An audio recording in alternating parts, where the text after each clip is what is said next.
swam in day before yesterday, and sitting over here, we're going to be using this aircraft to support the Minutemen. But let me tell you something. We know about the terror. This is 9/11. I watched that happen on my television. I was in Sherman Oaks, and I saw what happened to America 5 years ago. And each one of these flags has a note on it representing, yes, it represents the 3,000, but those are notes signed by living 3,000 American citizens. Just look at all of those flags. Every one represents someone killed 5 years ago today, an innocent person. But we do more than that. I live right on the border in the thickest smuggling route in the country, right up the San Pedro River. I live 1,000 feet north of the border, overlooking the San Pedro River. Now let me tell you what we did to try to show America just how easy it would be to bring a terrorist in. We've got two guys here. Chrissy, raise your hand right there. And Mike King, in July 2 years ago, developed a simulated nuclear weapon, a suitcase bomb with a nuclear symbol on it. They took it into Mexico. They then walked up through the most heavily guarded border area in the United States with this thing on their back, videotaping it all the way. They weren't touched. Nobody came close.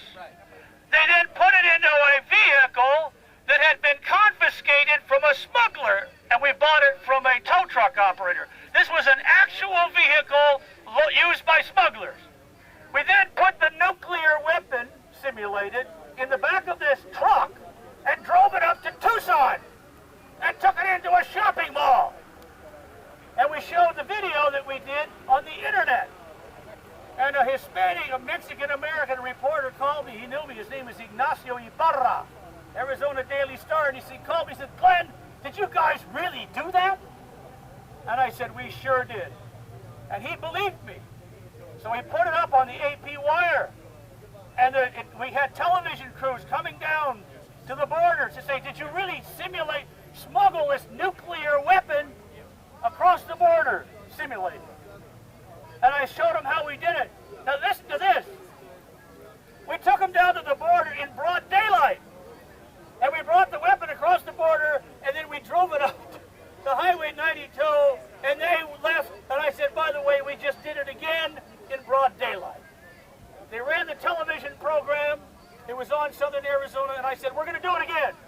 The next week, 1 week later, same time, same station, right through the heaviest guarded area of America's borders, we brought another nuclear weapon exactly where we said we were going to, and we did it again. Now, as the piece of the resistance, after the Minutemen left, they said they had the Arizona Border Control Initiative. Guess what? We went and did it again. Right through all of their defenses. So the idea that the terrorist, and Mike King is over here, he's the other guy that brought the nuclear, raise your hand. He brought the nuclear weapon and simulated. Right up to the federal building. Right up to the front of the federal building. And he had this big backpack on his back. And the officer came running out and he said, "You can't do that!" And they looked at him and they thought the jig was up. And he said, "Put that camera down!" So they interviewed all the guys. They asked them what their names were. They asked them for ID, but they never asked him what was in the backpack. Had he opened it up, he would have seen a big nuclear symbol right there in the doorstep of the front of the federal building. This is the insanity. We know more about how the Border Patrol works and why it fails than anybody on the planet. And I will tell you this, it is designed to fail. Not those gentlemen and women over there.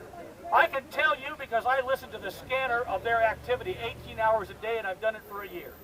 They huff and puff and hustle. They are loyal Americans. They are terrific. Let's hear it for the Border Patrol, huh? Border Patrol! Border Patrol! Listen, I've heard them up in the mountains, breathing hard and working hard in the middle of the night in steep terrain. They are heroes of America, believe me. But damn it, they need better tools. They need better systems and procedures and all of this stuff and they need better support. And we're here today to say thank you to the Border Patrol, to say thank you for all you've done. And remember, and I hope that people would take a look when we get back so we can get a class picture. This was a tremendous effort to get 3,000 Americans to sign these flags. And if this is not going to happen again, I know the Border Patrol is doing their best. But we're proud to be here with the Minutemen. I'm going to be flying our aircraft for the next few days in support of them. We'll be flying at night and day. Jerry Deback is here as the other pilot. We have a 6-place aircraft with powerful cameras out the side. So I'm proud to be here with the Congressman, Jim Gilchrist, and all the rest of you people. And we're going to win this thing. And if you just remember this, after this is all over, please, we need a class picture of all of our flags. But thank God for Jim Gilchrist and the Minutemen and the Texas of Minutemen. Thank you very much. Woo!